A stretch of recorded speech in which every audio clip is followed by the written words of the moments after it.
Trying to think of ways to come up with some content, so I figured I'd bring you all along for something a little bit different for the channel. Long story short, I've been spending a lot of time over the past several years trying to get my confidence up when it comes to a lot of different tactics that I don't have a lot of experience with. As the temps start to drop now that we're in September, I figure it might be as good a time as any to revisit the lure style that I have the least confidence in: lipless crankbaits. I've been going after greenfish for a while now. Probably around 1998, 1999, I started to take it serious. So we're talking 25 or so years of trying to figure these damn things out.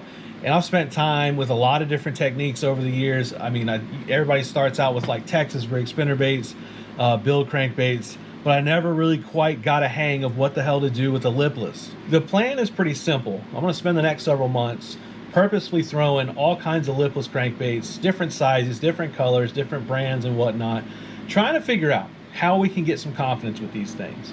So this will be part one in the series. Don't know how many parts we're gonna have total, but this is definitely the starting point. We're gonna talk about what I got so far, some of the basic information I have, but I'm also asking for help. If you consider lipless crankbaits to be a confidence lure of yours, please let me know something that you wish you knew when you started. I'm trying to figure this out, so if y'all got any ideas that could be helpful, please drop a comment below. Here's the setup we'll probably be using more often than not. Now I've got a few that I think will do just fine, but this one, and go ahead and ignore the Booyah prank up here because that's just something I got set up for a trip that's coming up. But it's a Falcon Buku SR. It was $99. I'm not sure what they are nowadays, but this is the Trapcaster model. So the BRC 517, medium heavy, moderate fast flex on it. Might as well use a rod that's essentially set up for it to start throwing them out there. We got the Tatula CT 6:3 ratio. I'm not sure what line I got on there. I'm one of the folks that are I throw straight mono. I think this is Trilene Big Game 12 pound. I generally use straight mono when it comes to a fair amount of my treble hook lures. I know it's weird, not a lot of people do it, but that's just what I do. Here's a collection I'm working with right now. As you can imagine, since I don't have a lot of confidence in them, I haven't really been buying many over the years, but we got a few in the trap house. Let's take a quick peek. All right, down here at the bottom, we got the 1/4 ounces, mixed brands. We got some Cotton Cordels in here. We got a Rapala. We got a Berkeley Frenzy. I don't know if y'all remember the Berkeley Frenzies, but that's from like 15 years ago. So that's down there. H2O Express. We got a couple smaller ones down here at the bottom right hand corner, but I think a lot of the work's going to be done here with these top 4 sections. So all the 1/2 ounce or above ones will be up in this general vicinity. I've got them kind of specced out according to the reds up here. We got our bait fish stuff here. We got our chromes over here, and then pretty much everything else is going to go down here. I definitely want to note this one real quick because this is historically my favorite lipless crankbait that's ever been released. It's a Strike King Diamond Shad. So after doing some research online, it looks like they stopped making these a little over 10 years ago, and I think the red eye shads ended up becoming their primary lipless model. But this one right here specifically, man, I've caught a lot of fish on it. I would say overall, as far as my most productive lipless ever, it would be this one. Kind of scared to throw it just because I know I really can't replace it unless I jump on eBay.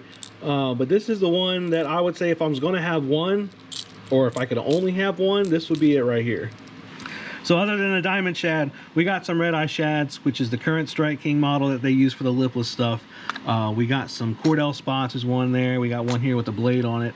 And then also Bill Lewis rattle traps. Now I got a few more that are in a different box, but I want to let y'all know I went ahead and grabbed a couple new ones here recently for some Labor Day sales. So let's go ahead and break those out of the boxes and we'll add them here to the trap house. I got 4 new ones. All are the 3-inch 1/2 ounce model. Went ahead and tried to mix it up. So we got the, what is this? Ghost Minnow right here. We've got the Sky Shad, like the little chartreuse there on the butt. We've got the White Shad. And then this one's interesting. I'll probably end up taking this one out first. It's a red side and gold side black splat back. Let's take a look at this one. So it's kind of neat, man. You just got just basic, it's a chrome base, red tint on this side, and just on the other side, like a gold tint. And then the black splat there on the top half. I'm not really sure. I think it was more of an impulse buy than anything, but I don't have anything that looks like it so far, so might as well, right? All right, so we'll get these in here. Bait fish, bait fish. It's got at least one red side, and then the chrome.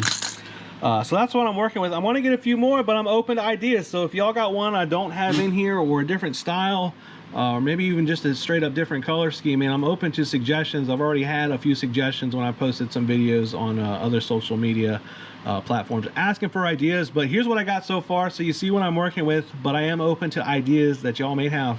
So all that's kind of kick us off from where we're going to start. We got the setup, we got the lures, now it's just time to get out on the water. Keep an eye out for part 2.